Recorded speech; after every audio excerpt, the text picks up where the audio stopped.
এবং বাংলাদেশে যত আয়নাঘর আছে প্রত্যেকটা খুঁজে বের করা হবে। সোফার আমাদের কাছে গুম কমিশনের ইনভেস্টিগেশন অনুযায়ী এবং সিকিউরিটি ফোর্সে যা ইনভেস্টিগেশন করেছে আমরা জেনেছি এটার সংখ্যা কয়েকশো, মেবি 700 থেকে 800, এবং এইটা আরও বের হচ্ছে।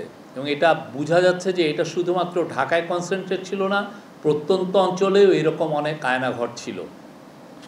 এবং এটার সত্যিকার অর্থে আপনার যদি হিউম্যান রাইটস ওয়াচ, যেটা নিউ ইয়র্ক বেস একটা টপ হিউম্যান রাইটস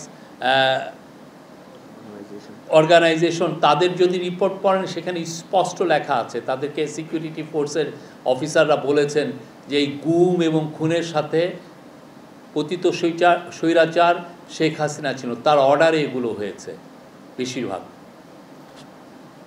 আমরা আজকে আরও একটা ইম্পর্টেন্ট দিন এই জন্য যে আজকে আপনারা জানেন ইউএন, ঠিক আমরা যখন কথা বলছি ইউএনের হিউম্যান রাইটস অফিস আজকে তাদের বাংলাদেশে যে জুলাই অগাস্টে যে অভূতপূর্ব যে একটা ঘটনা ঘটলো, যে ম্যাস আপরাইজিং হলো, সেই সময় যে অ্যাট্রোসিটিস হয়েছে সেটার উপর একটা ফ্যাক্ট ফাইন্ডিং রিপোর্ট দিয়েছে।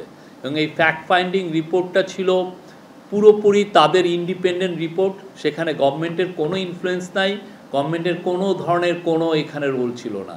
আমরা যে জায়গাগুলো গেলাম আপনারা দেখেছেন, এটা ছবি আমরা দিয়েছি, খুবই টাইনি, খুবই ক্ষুদ্র ক্ষুদ্র রুম, এবং এটা যে প্যাসেজ খুবই দূর, কিছু কিছু ক্ষেত্রে দেখা যাচ্ছে যে আমরা ওই ইট ভেঙে ওইটার থেকে প্যাসেজ তৈরি করা হয়েছে। তো পুরো বিষয়টা আসলে লজিস্টিক্যালি এটা একটা চ্যালেঞ্জ ছিল। সেই জন্য আমাদের আইডিয়া ছিল যে আমরা বিটিভির থেকে নিব, বিটিভির এবং পিআইডির থেকে আমরা ফটোগ্রাফার নিয়েছি, বিটিভির থেকে আমরা টেলিভিশনের 2টা ক্যামেরাম্যান নিয়েছি, এবং আমাদের নিজস্ব যারা প্রেস উইংয়ের একজন ফটোগ্রাফার ছিলেন উনি ছিলেন।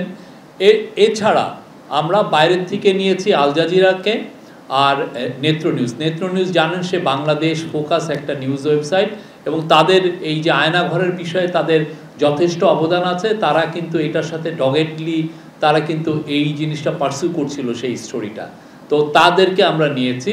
আর একজন সাংবাদিকও ছিলেন। এর বাইরে আমরা নিতে পারিনি, আসলে লজিস্টিক্যালি এটা খুব চ্যালেঞ্জিং ছিল এইটা নেওয়ার বিষয়টা।